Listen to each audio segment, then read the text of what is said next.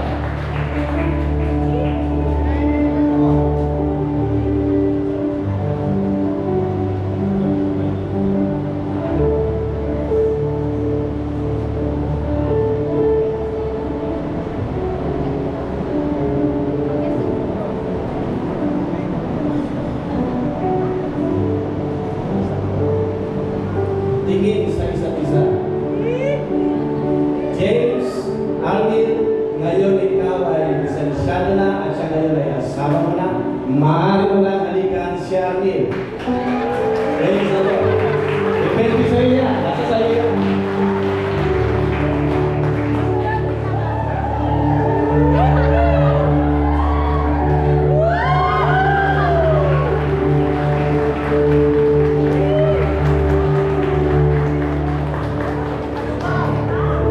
Mabuhay ang bagong kasal! At ang lahat ng tumayo, palakpakan mo namin sila.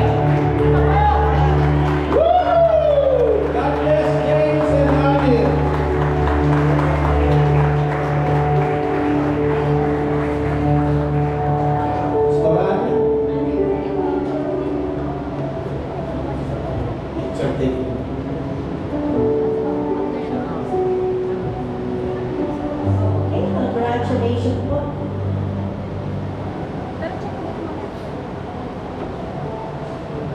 Ito, tayo po ay magsara sa panalangin.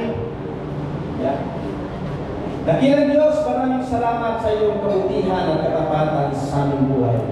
Tunay nga na ikaw ang nag-orchestrate ang lahat ng bagay, lalo na sa lalaki at sa babae kung sino ang aming makakasama. Salamat sa sagrado at banal, Panginoon, na araw na ito na iyong inihanda. Maraming pong salamat sa matagumpay na ngayon si James at si Armin, o God, ay pinag-isa mo na, Panginoon. Pinupuri ka namin, sinasamba, niluluwalhati at sila'y patuloy mong seliwan na mga pangyarihang mong dugo at patuloy magkikisin ng iyong isang Espiritu. Purihin ka, sambahin ka, luwalhatiin ka. Ito o Diyos ang aming dalangin sa pangalan ni Jesus. Amen, amen, amen, amen, amen. God bless us all.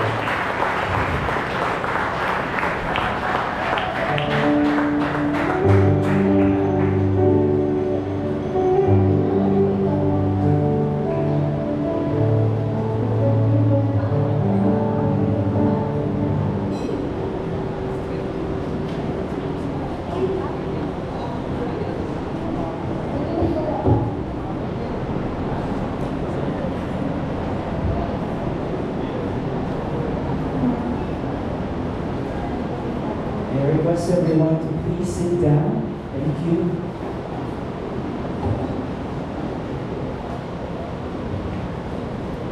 Portrait ka muna, sir. Sir, magpo-portrait ka muna. Yung sa baba.